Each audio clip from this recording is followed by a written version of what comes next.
Mijozni ma'lumotlari alohida e'tibor berib qaraladi. 10 million dollarlik biznes uxlashida yozib qo'ydimi? Shaxsiy ma'lumotlarni biz O'zbekiston hududida saqlashimiz kerak. Sizlarning pasport nomeringlar bor, NPS nomeringlar bor, hamma nomerlaringiz endi mana qo'limda bor bo'ladi. Sanga premium beramiz. Odamlar xursand kirishyapti, yozishyapti, buzilyapti. Qaysi knopkani bosdi, hammasini yozib oladi. Ruxsat oldinglarmi o'zi unda? Mijoz ertagisidan sudga berib chiqmaydimi? Butun Windowsda ishlamay qoldi. Londonda ham Heathrow aeroporti 2 soat to'xtatdi o'zini faoliyatini. Bugungi mavzuyimizda ayniqsa biz hali IT sistemalarimizda qanaqa qilib ma'lumotlarni qayta ishlashimiz haqida bo'ladi. Ya'ni biz ko'pincha e'tibor bermagan joylarimiz bor. O'shalar haqida tushunchalarni tushuntirib berishga harakat qilaman. Mavzu biroz qiyinlik qilishi mumkin. Shu sababli agar ora-orada man to'xtab savollar bo'ladigan bo'lsa so'rayman. Agar qiyinchilik bo'ladigan bo'lsa, tushunmovchilik bo'ladigan bo'lsa so'rab olinglar. Chunki ko'p atamalarni bu yerda birinchi marta eshitayotgan bo'lishingiz mumkin. Shu sababli uyalmanglar savol berishdan. Xo'p. Biznes axborot siyosati. Birinchi narsa disclaimer qo'ydim. Buni odatda ko'pincha chet el kompaniyasida ishlayotganlar birinchi o'qib qo'yilgan narsaligi. Bunga ham sekin-sekin bizlar o'zbek kompaniyalari ham odatdan yaxshi bo'ladigan narsa. Bu kuzatuvlaringizni bu yerdagi ma'lumotlarni hammasini ishxonamdan kelib chiqib, olib kelganim yo'qligi haqidagi ma'lumot. Ya'niki ma'lumotlarni o'zim mustaqil o'rgangan holatda, tahlil qilgan holatda bu narsani o'rtaga olib keldim degan ma'lumotni o'rtaga qo'yyapman. Ya'ni tavsiya qilar edim sizlarga ham, bu ham bitta ma'lumot turidir. Keyinchalik sizlar ham qanaqadir namoyish qilayotgan paytingizda, prezentatsiya tayyorlayotgan paytingizda shunga o'xshagan narsani berishinglar. Sababini aytaman. Slaydda oxirida bitta hozir tushuncha bor, masalan, NDA ga o'xshagan tushuncha bor. Agar sizlar slaydingizda korxonangizdagi to'g'ridan-to'g'ri ta'sir qiladigan ma'lumotni chiqarib qo'ysanglar va sizlarda shartnomalar bo'yicha aytishinglar mumkin emas bo'ladigan bo'lsa, bu narsani sizlar qonunni buzgan bo'lasizlar. Shu sababli bu narsaga ham odatlanishni o'rganishni tavsiya qilaman. Xo'p, bugun ko'rib chiqadigan narsamiz mijoz ma'lumotlari. Ya'ni biz hammamiz sistema yasaymiz har xil va bilamiz programmistlar nimadan qiladi? Birinchi avtorizatsiyani o'rganib olishadi, keyin ba'ziga ma'lumotlarni saqlashni o'rganib olishadi, hokazo. Lekin u har doim ular mijozni ma'lumotlari bilan ishlayotganligini his qilishmaydi. O'sha haqida gaplashamiz. Ya'ni nima narsaga e'tibor berishimiz kerak? Nima uchun ayni mijozni ma'lumotlari alohida e'tibor berib qaraladi? Shuni ko'rib chiqamiz. Keyin har xil turli qonunchilik hujjatlari bor. Masalan, GDPR eshitgan bo'lishingiz mumkin. Yoki deylik dori degan narsa, yangi narsa chiqyapti, uni eshitgan bo'lishingiz mumkin. Eshitmagan bo'lsangiz uni tushuntirib beraman. Keyin bitta use case bor. Bo'lgan voqea. O'zim bilan o'tgan yili bo'ldi. O'sha haqida aytib beraman. Bu hozircha narxini 10 million dollarlik biznesni uxlashida yozib qo'ydim, lekin aslida o'zi undan ko'proq ham bo'lishi kerak. O'sha holatlarga tushmasligim uchun nima qilishim kerak degan savolni javobiga tayyor turishingiz uchun. Keyingisi NDA tushunchasini aytib beraman nimaligini. Biroz shaxsiy gigiyenaga to'xtalib o'tamiz. Agar ulgursak, data market tushunchasi yangi kirib kelayotgan tushunchalardan bittasi, uni ham keyin taqrab chiqamiz. Xo'p, bo'lmasam boshlaylik. Birinchisi mijoz ma'lumotlari. O'zbekistonda bilasizlar, qonunchiligimiz bo'yicha shaxsiy ma'lumotlar bo'yicha qonun chiqdi. Ya'ni biz har qanaqa sistema yasaydigan bo'lsak, xohlagan tizimni yasaydigan bo'lsak, shaxsiy ma'lumotlarni biz O'zbekiston hududida saqlashimiz kerak. O'shanga ham agar e'tibor bersanglar, YouTube ishlatsanglar, Google ishlatsanglar, hokazo, eng qiynaladigan joyi ularni sizlar ro'yxatdan o'tgan paytingizda sizlarning ma'lumotlaringlarni ular majbur O'zbekistonga qo'yishiga to'g'ri keladi. Ana o'shanaqa qiyinchiligi bor. Hamma IT tizimlarda birinchi qiynaladigan narsa shu yerda. Xo'p, nima bo'ladi agar u narsani qilmasa? Agar u narsani qilmasa, demakki, tizimni o'zi qonunga bo'ysunmagan bo'ladi. Chunki O'zbekistonda u xizmat ko'rsatyapti, lekin O'zbekistonni aholisini undan ro'yxatdan o'tgan foydalanuvchilarning ma'lumotlarini chet el serverlar saqlayapti, O'zbekistonda emas. Bu degani qonun buzilyapti degani. O'zbekiston unga nisbatan chora ko'ra oladi, yopa oladi, hokazo. Va menga u joy qiziq bo'lmadi. Menga qiziq bo'layotgan joyi, xo'p, shaxsiy ma'lumot deganda biz o'zi bilamizmi, nima narsa shaxsiy ma'lumot hisoblanadi? Ko'pchiligimiz o'ylaymiz, pasport raqami, ID kartasi, STIR, INLS yoki deylik, JSHR, qiynalaman shu so'zni ishlatishga, NPS raqami, ana o'shalar shaxsiy ma'lumot deb qaraymiz-da. To'g'rimi? Lekin oddiy hayotda ko'radigan bo'lsanglar, masalan, bordinglarda pasportinglarni srop tugayapti, muddat tugayapti, bor almashtirgani borasizlar. Boshida aytayaptiki, bitta kserokopiya qilib bergin deyapti, to'g'rimi?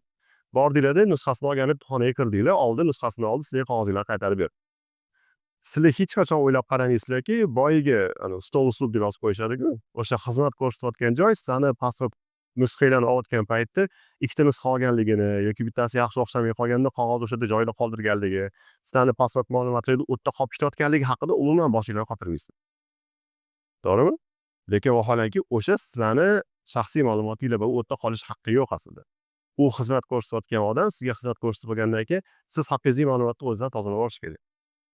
Chunki bu eng nozik joy bo'ladi. Men nima qila olaman? Bir oydan keyin kelaman, bu oyga xizmatni oldiga-da, aytaman, "Men senga mancha pul beraman. Hamma kelayotgan klientlaringni bitta ko'pkasini menga qo'shimcha olib berasan" deyman. Sizlarni pasport nomeringlar bor, NPS nomeringlar bor, hamma nomerlaringiz endi meni qo'limda bor bo'ladi. Xohlasam endi menga kredit ola olaman, xohlasam unga boshqa joydan ro'yxatdan o'ta olaman. Ya'ni juda ham nozik, nima edi, ma'lumotlarni bitta kichkina joydan olib olish mumkin bo'lgan joy bo'lib qolyapti-da. Xuddi shunaqa bizani tizim ham unaqa bo'lib qolishi kerak emas. Bizani tizim ham kimdir kirib kelib ertaga bizani mijozlarimizni ma'lumotlarini osongina olib qo'yadigan va ularni manipulyatsiya qiladigan, ularni qanaqadir yomon yo'lda ishlatadigan narsa bo'lishi kerak emas. Hattoki yaxshi yo'lda ishlatish mumkin emas, chunki olish haqqi yo'q. Shunga e'tibor berish kerak bo'ladigan yana bitta narsa bu faqatgina pasport raqami, ID karta, hokazo rasmiy hujjat emas, undan tashqari ma'lumotlar ham ularni shaxsiy ma'lumot hisoblanadi. Masalan deylik, qanaqadir bitta ID orqali username bo'lsin yoki tam telefon raqam bo'lsin, ro'yxatga kirdi, siz unga ID biriktirdingiz. Ana o'shunaqa IDlarini ham sizlar uni himoya qilishinglar kerak o'zinglar. Chunki mana bunaqa narsa bor-da, tizimga kiryapman, bittasini emailini yozib ko'raman, parolni yozaman, bitta bossam, parol xato degan yozuvchi. Bilasizlar, ko'pchilik username and password deb yozadi, to'g'rimi? User nomi va paroli xato deb yozadi. Lekin tizim aytayaptiki, parol xato deyapti. Olmanni tekshirib boshqa parol kiritib qo'yapman. Yana parol xato deyapti. Endi username almashtirib ko'ryapman. Aytayaptiki, endi username xato deyapti. Deyman, nimani bilib oldim? Username shu emailli username bu tizimda ro'yxatdan o'tganligini bilib oldim. Tushunyapsizlarmi? Kichkinagina narsa, juda kichkina narsa, lekin men sizlarni klientlarni ola olaman-da. Ya'ni olaman, bitta robot yasayman, tinglatib, mendagi ba'zandagi emaillarni hammasini sizlarni tizimdan ro'yxatdan o'tkazib chiqadi. Hammasida agar login xato desa, demak sizni mijozingiz emas, parol xato desa, demakki sizni mijozingiz. Bo'ldi, menda katta bitta ba'zani ro'yxatda guruhi bor. Mana shu tizimdan bular foydalanadi. Tushunyapsizlarmi? Shunga o'xshagan narsalarni qilishimiz yoki loglarda ma'lumotlar saqlashimiz. Biz nima qilamiz? Tizimni stabilniy ishlashini tekshirish uchun har doim log olamiz, to'g'rimi? Log olamiz va ishlab boramiz loglar bilan, kuzatamiz, ishlamay tushib ketmayaptimi, yiqilib qolmayaptimi? Endi qarang, bittasi sizlarni tizimdan ro'yxatdan o'tdi, lekin hali foydalanishni boshlamadi. Uni bitta haqqi bor-da, u tizimdan ro'yxatdan o'tdim, lekin ishlatmoqchi emasman, meni ma'lumotlarimni o'chirib tashlang deb sizga murojaat qila oladi. Tushunyapsizlarmi? Masalan, men kirdim, sizni tizimingizdan ro'yxatdan o'tdim. Ro'yxatdan o'tish jarayonida men tikka bosmadim. Ofertaga rozimisan deganda men bosmadim. Shu yerda bitta qiziq narsa aytib ketaman. Ofertaga avtomatik tik qo'yilishi qonunan mumkin emas, bilasizlarmi? Yevropa qonunida alohida ko'rsatib qo'yilgan. Sani formendagi tiklarni o'zing to'ldirib qo'ygan bo'lishga haqqing yo'q, hammasi o'chirib turish kerak. Biz klientga osonroq bo'lsin deymiz deb qo'yib qo'ya olamiz. Qonunan mumkin emas bu narsa. Xo'p, demak, tik qo'ymadim. Loginimni yozdim, parolimni yozdim, bosdim, sizlarning tizimga tushdim, loglarga tushdim haqqadirda, lekin ro'yxatdan oxirigacha o'ta olmagan bo'lib tushdim. Chunki men ofertaga rozi bo'lmaganman. Endi qarang, men kelolman, sizga email yozaman yoki telefon qilolman, telegramdan chiqolmanda meni ma'lumotlarimni o'chirib tashlang deyapman. Savol: siz logingizdan meni emallarimni qanaqa o'chirib tashlaysiz? Agar bunga oldindan tayyorgarlik ko'rmagan bo'lsangiz. Tushunyapsizmi? Logda siz saqlashingiz mumkin, masalan, sessiya ID'sini saqlashingiz mumkin, qaysi IP'dan qaysi payt kirganimni saqlashingiz mumkin. Lekin meni emailimni, ismimni, pasport nomerlarimni va hokazolarimni umumiy logga tashlamaydi. Tashladinglarmi bo'ldi. Ertaga uni ichini tozalashga qiynalisizlar. Chunki mijoz 1 yildan keyin ham kelishi mumkin. 1 yildan keyin kelib, meni ma'lumotlarimni tozalagin deyishi mumkin. Agar haqiqatda u sizdan foydalanmagan bo'lsa, tizimingizda uni tozalashga qiynalisizlar. Ana o'sha haqida yozdim bu yerda loglarda. Va mijozlarning ma'lumotlarini tozalash ham mana shu mavzu. Demakki, biza harakat qilishimiz kerak. Tizimni yasayotgan paytimizda uni tayyor hozir frameworklar o'sa ko'p. Ya'ni andaza sifatida olib, ularni ishlab chiqishimiz bo'yicha juda ko'p tayyor instrumentlarimiz, anaqa frameworklarimiz bor, usullarimiz bor hamma tillar uchun. Iloji boricha o'shani ishlatishga harakat qilinglar. Ya'ni mijozning ma'lumotlarini ba'zida bitta alohida tabletda saqladinglarmi? Zo'r. Buyog'iga ID bilan boshqa ulab oldinglarmi? Maqsad shuki, agar men narigi tabletada uni ma'lumotlarini o'chirib yuborsam, na ba'zida, na loglarda, na boshqa yoqdan mijozni identifikatsiya qila olmasligim kerak. mana shu narsagacha olib kela olsanglar, mana o'shanda biza o'zimizni mijozlarimizni ma'lumotlarini himoya qilgan bo'lamiz. Hop, birinchi mavzuimiz qisqaroq edi, shu haqida edi. Faqat sal ko'proq gapirib oldim. Endi ikkinchi mavzu, hech eshitganmisizlar? 27.001 degan ISO standartini, GDPRni, PCI DSSni, DORAni. Mana shudan hech bo'lmasa bittasini eshitganlar bormi? Okay, yarim odam eshitgan ekan hech bo'lmasa bittasini. PCI DSS bo'lsa kerak, ko'pchilik biladigani. GDPR eshitgansizlar. Xo'p. Men hozir atalab to'rttasini yozdim. Nima uchun? Chunki hozir aytaman nima uchun. Xo'p. Eshitmaganlar uchun qisqagina ma'lumot beraman. ISO 27001. Bu ma'lumot xavfsizligini qanaqa boshqarishinglar. Ya'ni sizlarning data management tilida ma'lumotlarni qanaqa saqlash uchun standart berilgan. O'sha standartlarni harakat qilsanglar, moslashishga unga sizlarga tayyor yo'riqnoma bor, reja bor. Nima narsalarga e'tibor bersanglar, qanaqa sizlar ma'lumotlarni to'g'ri saqlayotgan bo'lasizlar. To'g'ri, bu sal qiyinroq hujjat bo'lishi mumkin. 27.001, lekin uni hazm qilib bergan, tushuntirib berilgan rosa ko'p manbalar bor. Internetda qarab ko'rsa bo'ladi. GDPR shaxsiy ma'lumotlarni himoya qilish bo'yicha Yevropada chiqqan standart bor. Ya'ni GDPR talablar qo'yadi. Mijoz ma'lumotlarni qanaqa saqlanish kerakligi, mijoz ma'lumotlarni qancha yil saqlanish kerakligi, mijoz qachon kelib o'zini ma'lumotlarni sizdan o'chirib tashlashni talab qila olishi, qachon sizni haqqingiz bor uni o'chirmaslikka, qachon haqqingiz yo'q va o'chirishingiz kerakliklar. Va qanaqa shaklda o'chirish kerakligigacha GDPRda tushuntirib aytib chiqqan bu narsa. Shu sababli ham mana ko'pincha bilsanglar, Yevropada saytlarga kirishni boshlashinglar, eng yoqmaydigan narsa bu cookie chiqadi. Xohlagan saytga kirsanglar, rosa asabga tegadigan narsa. Endi birinchi marta kirsanglar cookie chiqadi. Buni cookie deydi, rozimisan, emas, mana shu cookiedan foydalanyapman yoki yozadi. Bu saytdan foydalansang, cookiening mana shu talablariga javob bergan bo'lishi kerak, bo'lmasa chiqib ket saytimdan deydi. Ochiq aytadi ular. Vaholanki cookie chiqqan paytida hech kim bu narsani o'ylamagan. Masalan, hozir sizlar cookie'ga ma'lumot saqlaysizlar, identifikatsiya qilish uchun pejdan pejga bitta sahifadan ikkinchi sahifaga o'tayotgan paytda odamni identifikatsiya qilish uchun uni ID'larini cookie'da saqlaymiz, to'g'rimi? Yoki ertasi kuni kirganda boshqatdan hadeb login parol termasligi uchun, masalan, pochtaga kiryapsizlar, emailga kiryapsizlar. Emailga kirgan paytingizda har kuni login parol termaysizlar-ku. Agar bitta qurilmadan, bitta brauzerdan kirayotgan bo'lsanglar, ular sizdan qayta-qayta so'ramaydi. Nega? Chunki cookie'da sizning ma'lumotlarni saqlagan bo'ladi. Bunaqa saytni biz hammamiz yasaymiz. Unaqa sistema yasab o'rganganmiz. Lekin shu yerda bilishingiz kerak bo'lgan narsa borki, ko'pchiligimiz haligacha cookie'ni GDPR bo'yicha to'g'irlash kerakligini o'ylamaymiz-da. Olib Google AdSense'ni ham qo'shib qo'yaveramiz, Yandex Metrikani ham qo'shib qo'yaveramiz. Yandex Metrikani qo'shsanglar bilasizlar, mijoz ishxonchasini saytinglarda qayerda aylantirdi, qaysi knopkani bosdi, hammasini yozib oladi. Ya'ni uni behavior deydi, uni qanaqa xatti-harakatlarini siz to'g'ridan-to'g'ri ola olasizlar-da. Birinchi savol, fursat oldinglarmi o'zi unda? Mijoz ertaga sizdan sudga berib chiqmaydimi? O'zi qilgan sistemada $100,000 turadi, lekin sizdan mijoz $1,000,000 undiryapti. To'g'risi-da. Nima qiladi desa, o'zi prosta o'ynab o'tirdim, o'shanga endi pul soldim. Shunaqa narsadan qochish uchun iltimos qarab chiqinglar. GDPR bu juda zo'r hujjat, ya'ni ko'pchilik shuni ishlatadi. Katta framework sifatida qo'llanuvchi andaza sifatida olsanglar bo'ladi. PCI DSS menga rosa og'riqli botadigan narsalardan bittasi. PCI DSS bu to'lov kartalari bilan ishlashdagi ishni tashkillashtirish bo'yicha. Agar bilsanglar, hozir rosa ko'p mashinnik deymiz-ku, to'g'rimi? O'g'rilarimiz chiqib ketgan. Har kuni yangicha o'g'irlik chiqyapti. Kartadan o'g'irlash bo'yicha ham, boshqadan bo'yicha hamda. 3 kun oldin bitta voqea bo'ldi. Prezentatsiyani qo'ya olmadim, chunki 3 kun oldin bo'lgan narsa. Telegramda premium tarqatishni boshlashdi, hamma Telegram akkauntlarini o'g'irlashni boshlashdi. Shu darajada sodda yo'l bilan buzishdi, men vashti xafa bo'ldim-da, to'g'risi. Oddiy link berishyapti. Mana shu link, telefon nomeringni yozsang, parolingni yozsang, anaqa senga premium beramiz. Odamlar xursand kirishyapti, yozishyapti, buzilyapti-da.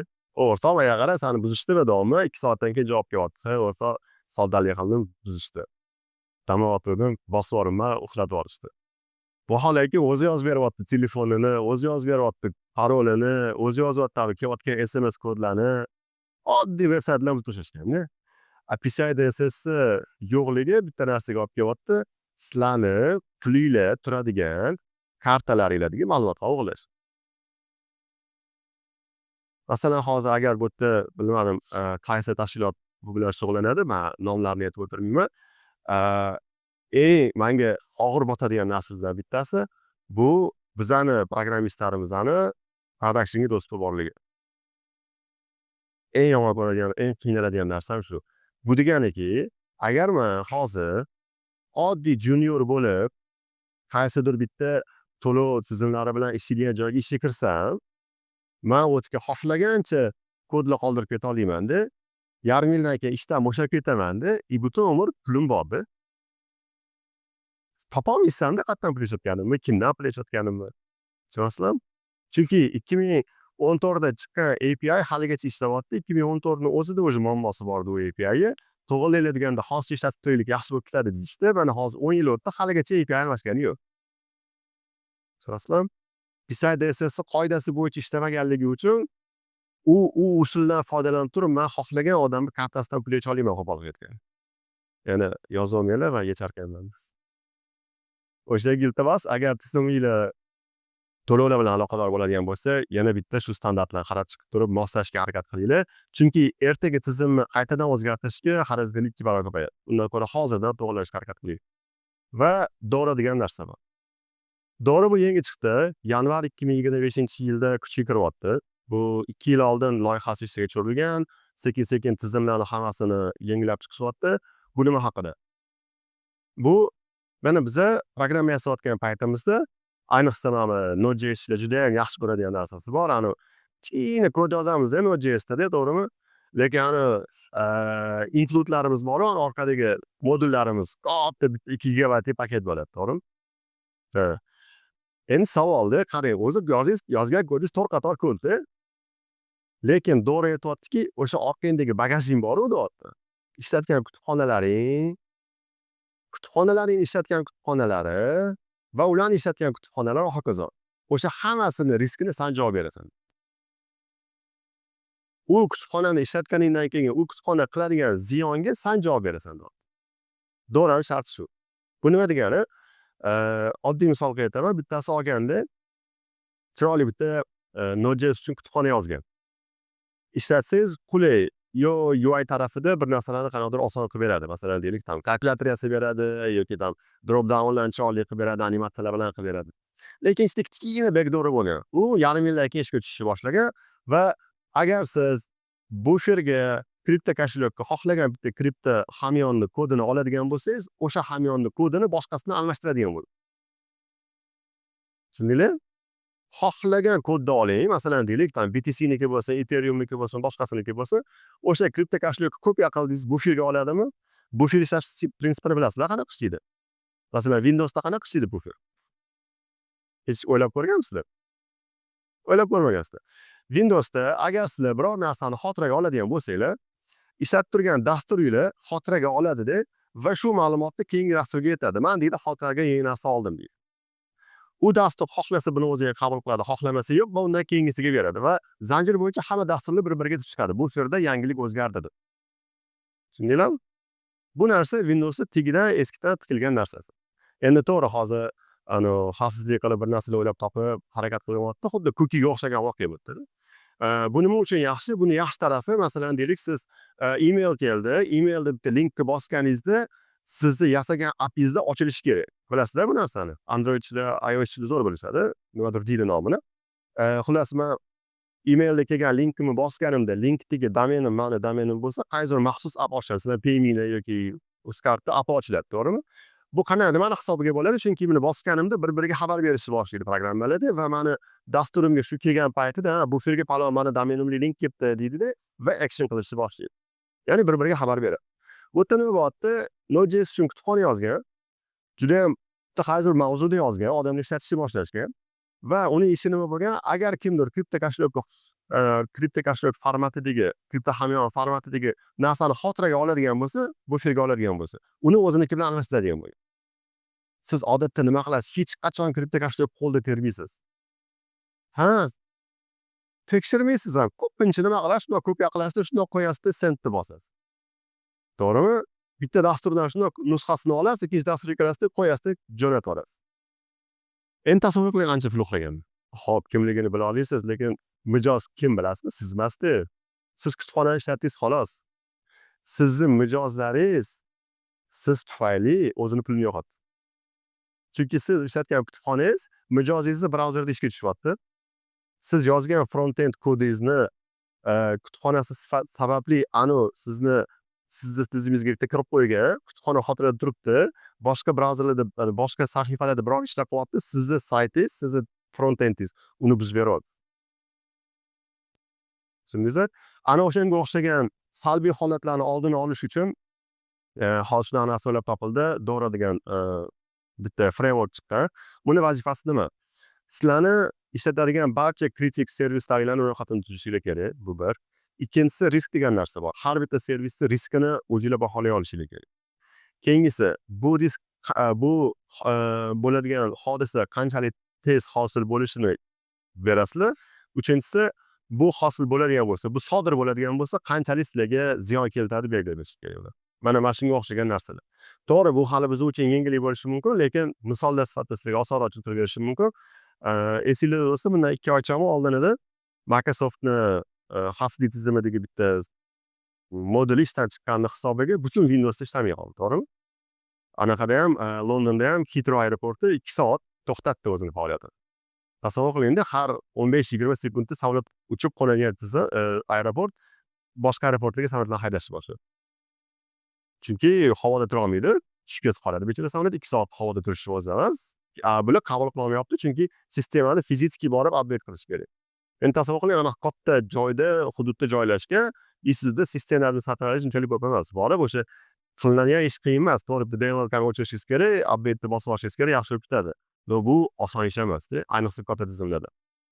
Nimani hisobiga bo'ldi?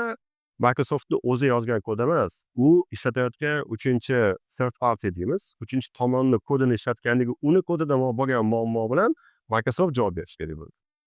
Chunki aeroportlar, vokzallar, katta davlat idoralari boshqalar Microsoft bilan shartnoma tuzishgan, anu bilan emas. Tushundinglarmi? Bu ayni shu narsani qiladigan, to'g'ri, shu framework. To'g'ri, bu hozir endi Yevropaga kirib kelyapti. Yanvardan boshlab kirib keladi. Nima hozirdan sizlarga tushuncha bermoqchi edimki, shunaqa tushunchalar borligi va ertangi tuziladigan dasturlarda sekin-sekin bunga o'xshagan narsalar sotib olib keladi degan ma'noda aytmoqchi edim. O'zbekistonda GDPR ham yo'q hali. Alam qiladiganimiz edi. Hech bo'lmasa GDPR olib kirib olsa katta gap edi.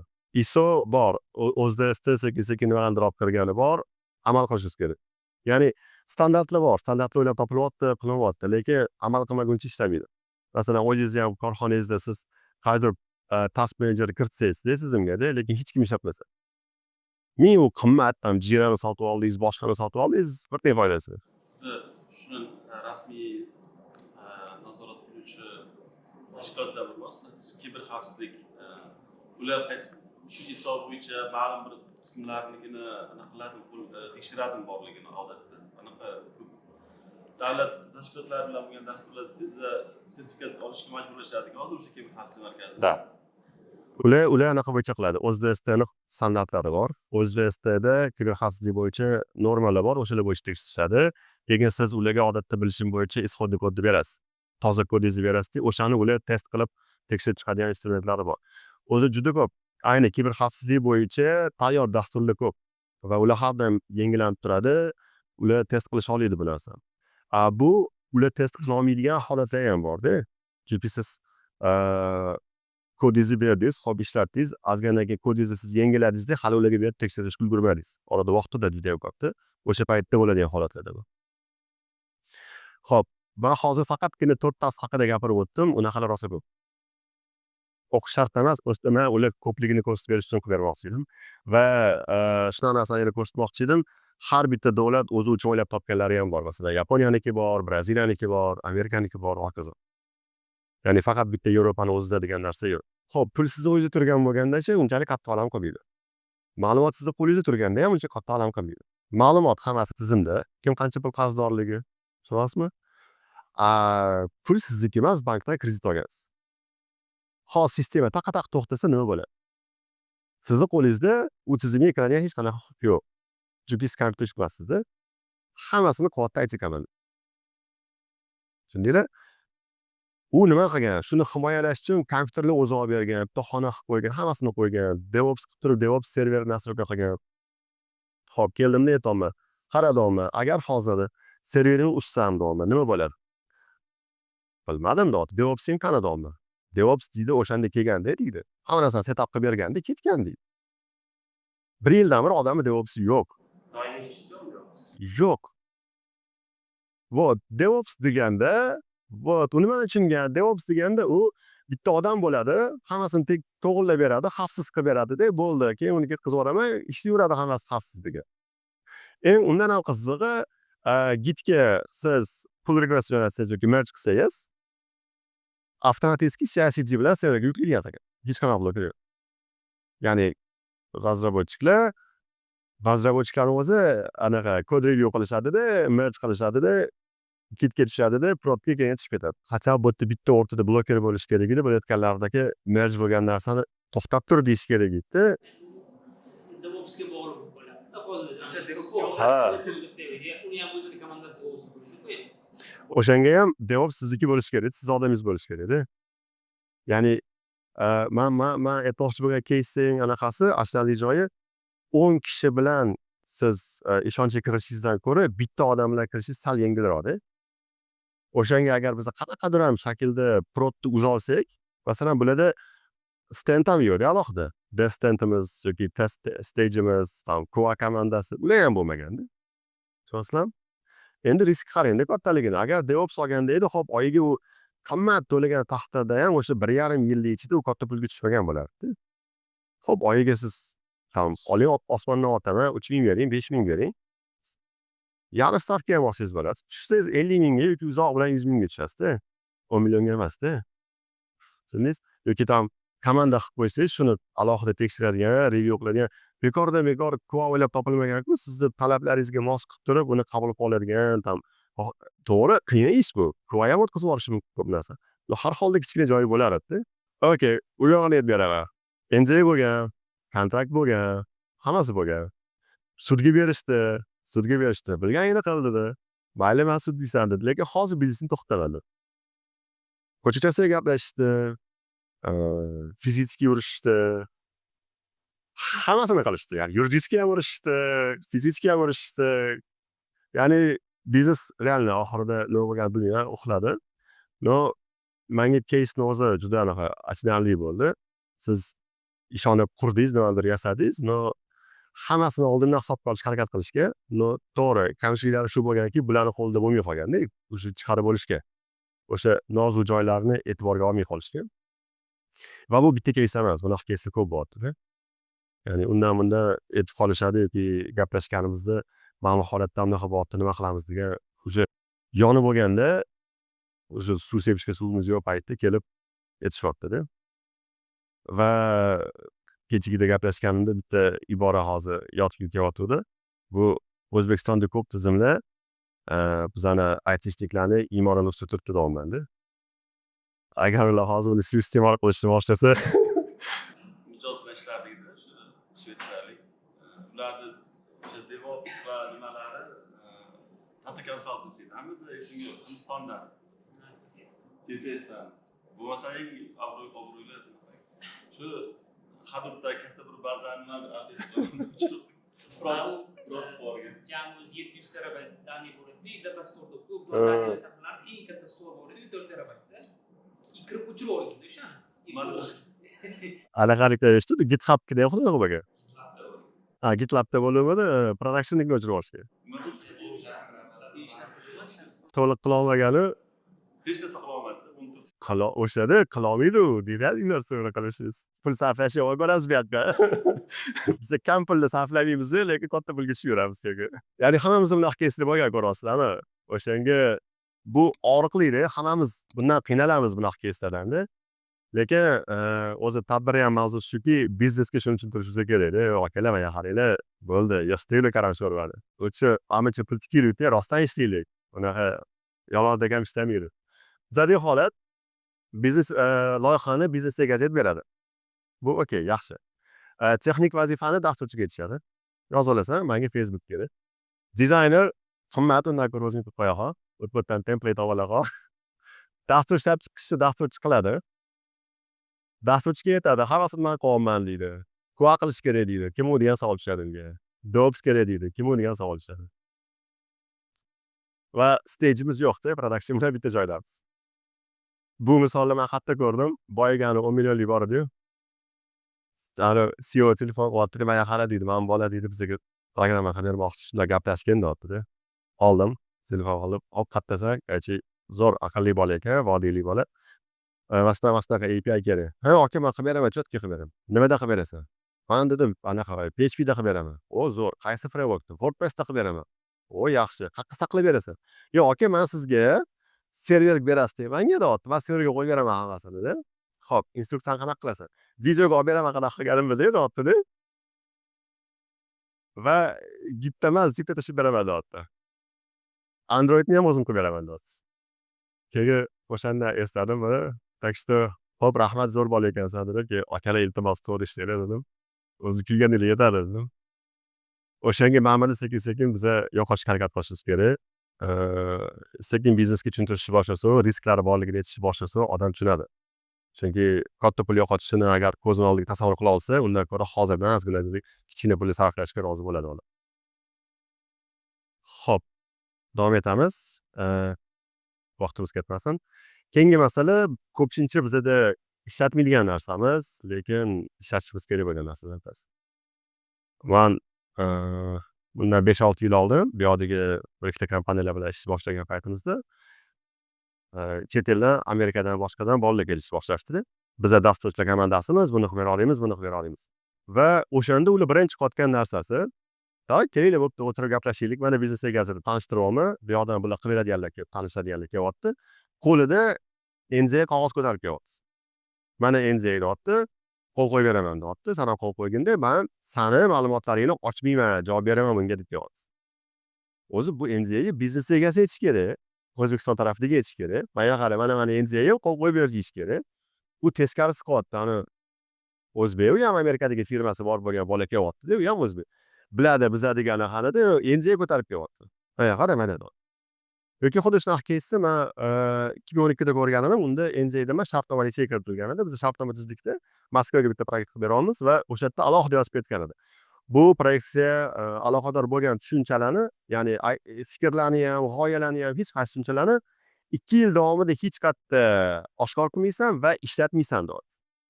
Chunki biz nima qilamiz? Palonchiga sayt qilib bersam, sistema yasab bersam, xuddi shuni keyin o'zim ishlata olaman.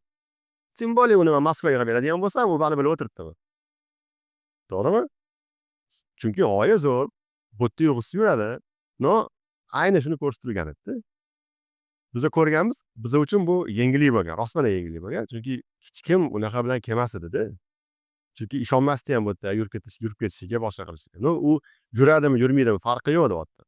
Sen bu ishodniy kodlarni, bu kodlarni hech qayerda ishlatmaysan, u faqat meniki bo'ladi. Ikkinchidan, buni g'oyasini ham sen yengitdan yasamaysan. Chunki bilaman, sen yasa olmaysan boshqa yerdan. Bir marta yasagan narsangizni qayta yasash qiyin emas-ku. Yer chopib chiqdingiz, boshqa yerdan kren olasiz, chopib chiqarasiz. Muammosi yo'q uni. Programmistlar qila oladi. Xuddi shuni qila oladi. Boshqa texnologiyada qilsangiz ham bo'ladi-da. Yo'q, kodni ishlatmaganingizda, chunki kod uniki. Kod uniki, sizning mulkingiz emas endi kod. Tushunasizmi? Qayta ishlab chiqa olasiz, lekin g'oyani ishlatish mumkin emas degan narsa bo'lganligi uchun biz uni qilmaganmiz. Haqiqatdan ham zo'r misol bo'lgan biz uchun. NDA degan narsani kiritish boshlashingiz kerak. Ya'ni как biznes egasi sifatida kim bilan ishlayotgan bo'lsanglar ham NDAga kirgizinglar. Mayli hozir yengilroq shablon bo'lsa NDAga, mayli ko'p narsa hisobga olinmagan bo'lsa, lekin ikkita narsa bor-da. Xatga tushdi, o'tga tushdi. Xat bormi, hujjat bormi, odam ozgina hayiqishni boshlaydi. "Manga qara" deydi. "Men mas'uliyatni bo'ynimga olishim kerak" deydi. Uni ishini qilib berdim. Bu ish endi men yozib bergan kodim meniki emas, endi u uniki. Unga berib yuboring. U buni g'oyasi edi. Ertaga bitta o'rtog'ingiz keladi-da, "Manga qara, ani firma qotgan ekan. Qanaqa narsadan foydalanyapti" desa, "Uzr o'rtoq, men bilaman, lekin bera olmayman. Haqqim yo'q berishga." Mana shu narsani biz shakllantirishimiz kerak. Usuli mana hozir ko'ryapsizlar. Berish kerak bo'lgan odam emas-da, qilish kerak ijrochi tarafdan NDA berish o'rtoq. Ya'ni biz ham hozir ijrochi sifatida boshlab olsa, biznesda tushunishni boshlaydi. To'xta, NDA biz olishimiz kerak ekan, taklif qilishimiz kerak ekan degan. NDA nimaligini ko'pchilik bilsa kerak, bilmaganlar uchun bu biror bitta proyekt qilayotgan paytda u proyektni doirasidagi bo'ladigan hamma ma'lumotlar, fikrlar, g'oyalar, ishodniy kodlaringiz, hujjatlaringiz hammasi tashqariga aytilishi mumkin emas degan haqida narsa. Begonalarga hech mumkin emas. NZ deb yozilgan bo'ladi. Ha, nima qilishingiz. Ta'tildan shimoldan chiqargan adres bo'lishi kerak. To'g'ri, lekin sizda mana bunaqa narsa bor-da, siz kimlarga NZ berganingiz va kimlar bilan ishlaganingizni bilasiz. Ya'ni sizni mana bu doirangiz kichkina bo'ladi. O'zidan o'zi uchinchi shaxs buni chiqarib olgan bo'la olmaydi baribir. Mana shu 2-3 ta odam ishlayotganlaringizdan keyin chiqarib olgan bo'lib chiqadi-da. O'shanga siz kim bilan NZ qilsangiz, u korxona egasi sifatida o'zini ishchilari bilan qilyaptimi, ishchilariga bu javob beradi baribir. To'g'ri, endi sud yurib chiqishingiz boshqangiz u keyingi masala, u sal uzoqroq qiyinroq masala-ku. No, ayni bu tarafdan qarasangiz u javob berishi kerak bo'ladi. Chunki u komandasidan keldi, siz ishingizni bitirib beryapti. Xo'p, shaxsiy gigiyena. Ozgina bu mavzuga to'xtalib o'taylik dedim. Chunki ko'pchiliklarimiz shaxsiy gigiyenaga e'tibor bermaymiz-da. Ya'ni oddiy hayotimizda ham e'tibor bermaymiz, ishlayotgan korxonamizda ham e'tibor bermaymiz. Birinchisi, hozir buni gapirishdan oldin aytib beradigan narsam kechagi Telegram buzilishidagi. Bittasi keldi, qarasam menga boyagi linklardan 4-simi, 3-chisi keldi. Men qarasam ham buzishdimi deb yozdim. Oradan 1 soat o'tdi, ha, buzishdi dedi. Men qaradim, parollaring hech qanday narsani saqlamayapsanmi ish qilib dedim Telegramingdan. Bo'lsa dedim, ularni almashtir dedim. O'rtoq deydi, almashtira olmayman dedi.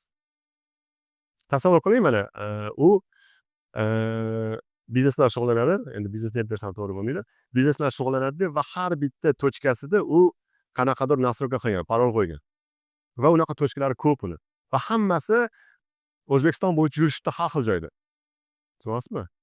Masalan, telefonga bitta narsa o'rnatib bergan, telefonni egasi olib ketgan haqqidadir-da. O'sha telefonni paroli Telegramda turibdi-da. Har bitta kontakti bilan Telegramdan parolni jo'natib turganda. Au buzdingiz degani ular nima qilishadi? Birinchi o'rinda sizni butun dampingizni olishadi.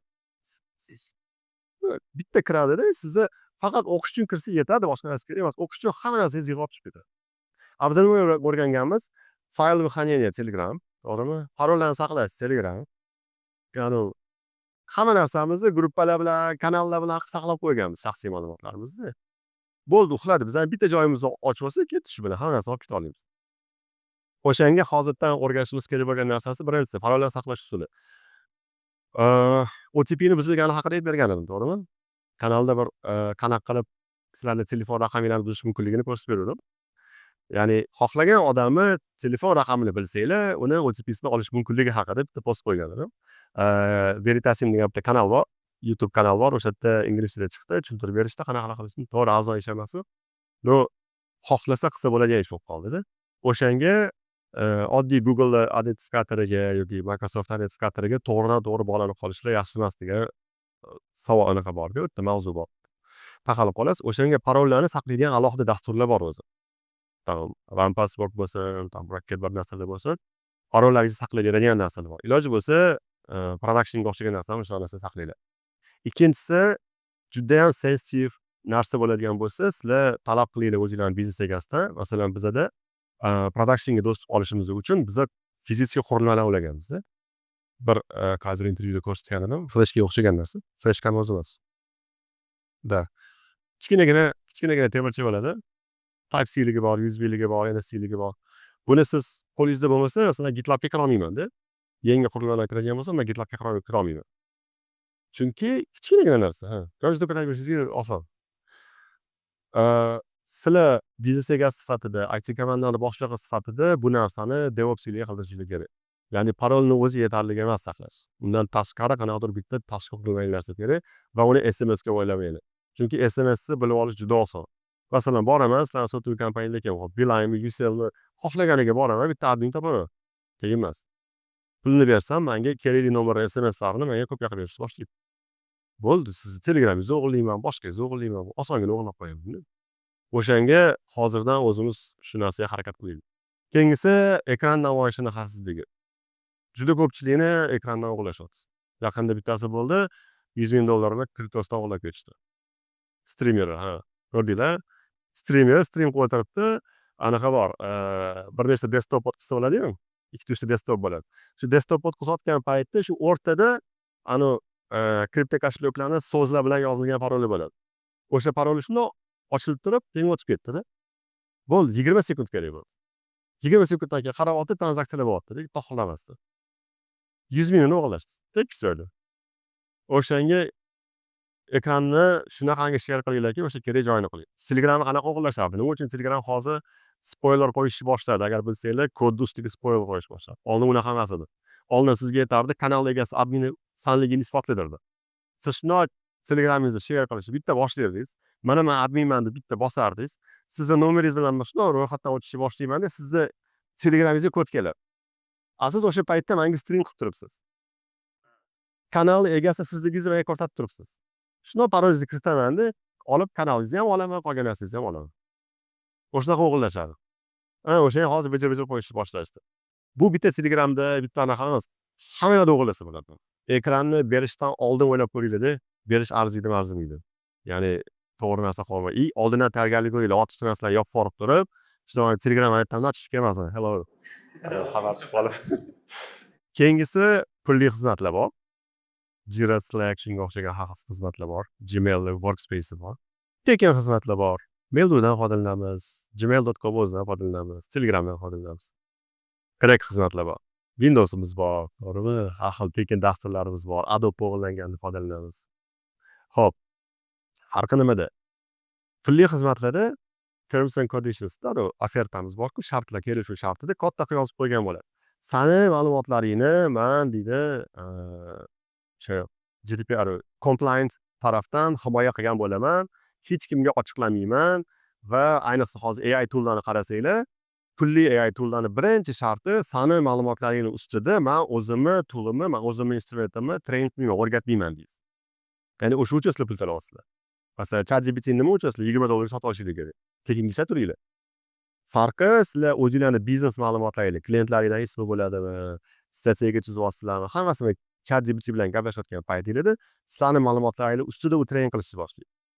Ertaga kimdir qidirsa, masalan, mana bunaqa bizneslar bilan shug'ullangan kompaniyalarni namuna keltirsa, sizni kompaniyangizni nomini berishni boshlaydi, sizni mijozingizga berishni boshlaydi. Nega? Chunki train qilib olgan. Pullida qiladigan bo'lsa, siznikini alohida qiladi, train qilmaydi masalan. Shunga o'xshagan pullilarda faqatgina sizni ma'lumotni saqlashdan tashqari hozirgi kunda o'sha AI da kirib kelgani u train qilinishi. O'shanga sizlar pul to'layapsizlar. Tekin variantlarida bo'lsa, qaysi servisni tekin ishlatadigan bo'lsanglar, hammasi o'ziga moslab olgan bo'ladi. Bekordan-bekor sizga tekinga berayotgani yo'q. Siz ishlatayotgan ishlatishingiz, sizga qanaqa reklama berishdan tashqari, u sizni nimalar bilan shug'ullanayotganingizni o'rganib oladi. Sizni strategiyalaringiz, bizneslaringizni o'qib oladi, o'shalarni o'rganib oladi. Biz nima qilamiz? Bitta case bor. Mail.ru da Excel dokument saqlashadi. Excel dokumentni bitta xodim o'zgartiradi. Qilib bo'lgandan keyin Mail.ru ga uni o'ziga o'zi jo'natadi. Narada rahbar boshqada o'tiribdi. Uni download qiladi, Excelni ko'rib chiqadi, kamchiliklarni yozadi, yana o'ziga o'zi jo'natadi.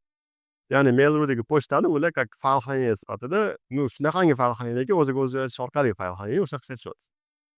Bu deganiki, men uni Mail.ru'sini bitta bussam, $30 turadi. Bussam, to'g'rimi? Bo'ldi. Unda hamma Excel'lari qachon nima o'zgarishlar qilishgani, boshqa fayllar turibdi iskarida. Klientlari o'shaga sekin-sekin bu narsani yo'qotishni boshlashi kerak. Va eng achinarlisi mana bunisi. Bu boyiga kripto kошелёkka almashtirib qo'yishdan ham battar yomon edi-mi? Bu sizni butun ma'lumotlaringizni qo'lingiz bilan shunday berib qo'ygansiz. Uni hammasi uni qo'lida-da. Windowsingiz crackmi? Tamom, siz bilmaysiz uni ichiga nima qo'yilgan. Sudlamasanglar beradigan bitta voqeam bor. 2008-yillarda bilsangiz Zver chip degan Windowslar bo'ladi. O'sha paytda, yo undan oldin ekan, 2008dan ham oldin ekan, bu 2004-2005da ekan. Student paytlarimizni prosta qiziqishga buzib ko'rardik. Biz buzmasdik, prosta foydalanardik. Zver degan Windows ichida tayyor admin bo'lar edi. Paroli 1dan 8gacha. Xohlasangiz tekshirib qo'yinglar, Zver topinglar deb o'rnatinglar, tekshirib qo'ying. Nima qilardim? Port skannerga kirardim. U paytlar IP'da dinamik emas, hammasi real IP edi, providerlarda. Port skannerga kirib, adminni portini skanner qilardim. 10 tadan bittasida ochilar edi. Ya'ni 10 tachami odamni to'g'ridan-to'g'ri kompyuteriga to'liq boshqarishga kirish mumkin bo'lganda. Dial-upda, ya'ni u payt hal dial-up edi. Tushunasizlarmi? O'shanga iltimos bu narsani sekin yo'qotish, ya'ni ham shaxsiy tarafdan yo'qoting, o'zingizlar ishlatishingizni, ham korxona tarafidan bu narsani to'g'ri pulli yoki yo'qotishingiz kerak. Bitta hikoyat bermoqchi edim. GDPR ga zo'r misol ko'rdim, o'zim hayotda ko'rgan narsam. O'g'limga printerdan rasm chiqarish kerak bo'lib qoldi. Uyda printerim yo'q edi paytda va ko'chaga chiqdimda anaqada telefonda turibdi faylim. Bordimda hozir haqqidir boraman, simini ulab yoki bluetoothdan boshqa yoqqa tashlab beraman deb chiqarib olaman dedim. Joyga kirdim. Kirsam bitta onaxon ishlayaptilar. Eng qizig'i, chet elda yosh kattalar ham ishda yuradi. Oddiy holat ishlayverishadi. Normal. Kirdim, mana shunaqa 2 bet chiqarishim kerak. Xo'p dedi, mana email dedi. Uni yubordim. Oldim, emaildan yubordim. Emaildan ko'rib turibman, ular kompyuterlarga tushdi. Kirdilar onaxon, faylni ochdilar, qaysi betlarimni so'radilar. Men mana shu ikkita beti dedim. Chiqartirdilar printerdan. Printerda ikkita qog'oz olib qo'limga tekshirdilar. Ha, hammasi to'g'ri dedim. Necha pul bo'ladi dedim, shoshmay tur dedilar. Oldilarda boyagi papkadagi faylni o'chirdilar. Emailga kirdilarda meni xatimni o'chirib tashladilar. Keyin kazinaga kirdilarda, kazinani tozalab tashladilar. Keyin menimcha bo'ladi dedi. Meni ham turibdilar, ko'rsatib turib qoldilar-da. Mendan keyin past turibdi, u kutib turibdi. Orada ancha vaqt o'tyapti, 5 minut, 10 minut vaqt o'tyapti uni ham. Ikki oyoqqa chiqaryapman, bu ham 3-4 bet chiqarish kerak. Yo'q, sabr qilib kutib turibdi. Oldin menikini ham qilib yuboring, keyin birato'la o'chirasiz. Yo'q unaqa narsa. Tushunyapsizlarmi? Shu men ham oldinlari ishlatardimda, aytganingizdek rasm chiqaramiz ko'pincha 3-4 boshqa tushib. Keyin har safar chiqarib bo'lgandan keyin bo'ldi. Sal o'chiring anaqadan desam, yoqmasdan o'chirardi. Kartinkaga tushdik undan o'chirdik. Nimaga deysiz, nima farqi bor ya? Ha, o'shada. O'chirib bo'lgandan keyin ketamiz. O'sha tushunchamiz qiyin va ular instruksiya bo'yicha ishlaydi. Ularga instruksiyasida job description yozamiz-ku, to'g'ri yozmaymiz-ku. O'sha yozmaydigan job descriptionimizda ularda yozilgan bu narsa. Sen pulni berish so'rashingdan oldin mana bularni qilib olgin deb.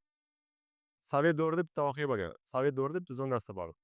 Siz non olasiz, pul berdingiz. Savol, sizga birinchi nonni beradimi, qaytamanimi? O'ylab ko'rganmisizlar buni? O't. Sovet paytida job descriptionda yozilgan ekan. Oldin qaytimi berasan, undan keyin nonni berasan. Ya'ni bu magazinlarning ichidagi instruksiya ichida yozilgan bo'lgan narsa bu. Hozir biz o'shani yo'qotib qo'ydik-da, ya'ni sekin tiklashimiz kerak bo'lgan narsalar. Xo'p, mayli, boshinglar bu yoqda ko'p xotirlayman. Menda bir savol bor. Lab eshitdim. ChatGPT borasida hozir ICT nima deyapti? Xavfsizlik bilan ishlaydigan mutaxassislar, masalan, firmalar ishlatsa bo'ladi, dasturchilar deb aytishyaptimi yoki qanaqadir cheklovlar bormi? Oldin tozalash kerak, bilish kerak, shaxsiy nima kod ichida yoki Yo'q, sotib olasiz-ku, sotayotgan paytimizda birinchi biz nima qilamiz uni? Biror servis olmoqchi bo'lsak, servis topamiz, tekshiramiz, keyin uni terms and conditions'ni boyagi shartlarni yuristga beramiz. Yurist olib o'qib chiqadi. To'xta deydi, men bandlari to'g'ri kelmaydi deydi. Nimaga desa, mana bu yerda klient ma'lumotimiz chiqib ketishi mumkin, mana bu yerda kodimiz chiqib ketishi mumkin, bu yerda boshqa intellektual mulkimiz chiqib ketishi mumkin deb beradi. Agar yo'q, haqiqatda bular compliant ekan desa, keyin saytga kiramizda sertifikatini qaraymiz. Masalan, Jirada compliant bo'yicha alohida sertifikati bor. Google Workspace'da compliant PCS tam 20 ta sertifikati bor. Ular o'sha sertifikatini beradi. Men deydi, sen bilan ishlar ekanman, seni ma'lumotlaringning xavfsizligini men standartlar bo'yicha qilib beraman deb aytgan bo'ladi. Xuddi shunaqa AI'chilar ham. sizga nimagadir hali ham Gemini'ni ruxsat berishmayapti. Anaqa ChatGPT company accountdan degan anaqa qo'yishyapti. Hayron qolamiz. Ba'zi kattaroq klientimiz bor, corporate. To'g'ri, kompaniya akkauntdan bo'lishi kerak. Siz qaysi emaildan ro'yxatdan o'tasiz? Kompaniyanikidan emasda, shaxsiydan bilasiz. Shaxsiyda bo'lmaydi-da. Shaxsiyda bo'lmaydi. Ayni kompaniyanikida bo'lishi kerak. Gemini'da bor, biz o'qidik, biz qaradik, tekinida sizni danlingizda train qiladi. Pulliklarida alohida yozib qo'ygan. Biz ham danlingni qilmaymiz. Price testini ichida o'qisangiz, ko'rsatib bergan u joyi. Xo'p.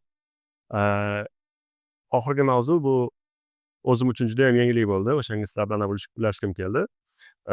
Ba'zi hozir men u yoqda har xil networking eventlarda qatnashishni boshladim. Anaqa yangiliklarni o'rganish boshqa maqsadda. Va o'sha yerda bitta qiziq ma'lumot, qiziq bitta tushuncha bilan tushuncha haqida eshitdim. Bu data marketplace. Data marketplace.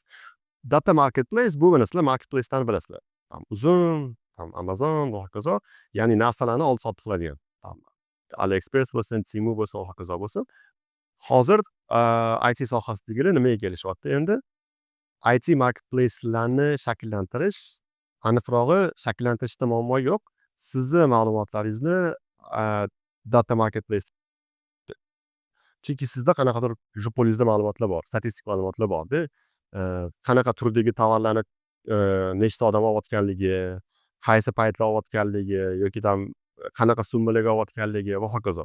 Faqatgina pul bo'lishi shart emas. Bu sizni servisingizdan foydalanish bo'lishi mumkin, taksidan foydalanayotgan bo'lsa yoki emaildan foydalanayotgan bo'lsa va hokazo. Ana o'sha narsani bozorga olib chiqish va o'shani bozorni shakllantirish bilan hozir boshlandi. Chunki bu ko'pchilik bizneslar uchun juda foydali narsa. Siz startapingizni boshlagunizcha yoki qanaqadir biznesni analizini qilmoqchi bo'lgan paytingiz sizga aniq daniylar kerak bo'ladi. U daniylarni yoki tayyor korxonalar sotadi. Unaqa korxonalarni ko'rdim. Masalan, shunaqasilar bor ekan. Sizni konkurentlaringiz bor. Aniq bilasiz, palon kompaniyalar konkurent. Va ularni sizga nimasi kerak? Yillik daromadi kerak. Qancha pul aylantirdi, qancha foyda ko'rdi, nimadan foyda ko'rdi va hokazo. Shuni siz servislar bor, sotsangiz bo'ladi.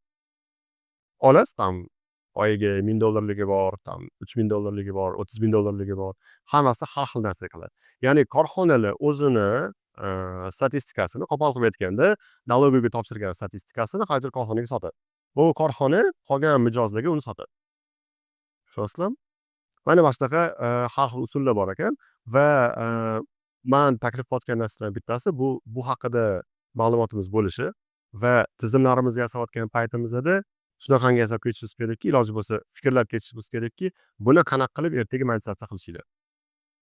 Shaxsini bermaslikni o'rganib olganimizdan keyin, ya'ni mijozimizni kimligini identifikatsiya qildira olmaydigan qila olganimizdan keyin, undan keyingi toza ma'lumotlarni biz marketga olib chiqsak bo'ladi.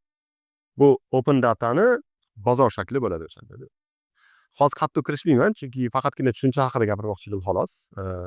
Ichidagilari haqida gapiradigan hech narsa yo'q. Masalan, menda bo'lgan narsa uy qidirganimda menga nima kerak edi? Maktablar yaxshiroq bo'lsin o'sha atrofda. U atrof hududida kriminal kamroq bo'lsin. Masalan, javoz. Uylar narxi arzonroq bo'lsin. Bu takoy oddiy inson. 3-4 ta sayt bor edi. Bittasiga kirardim, maktabdan reytingni olardim. Lokatsiyalari bo'yicha, boshqa yo'da. Maktabdan reytingni olardim. Ularda har yili maktabdan reytingi chiqadi.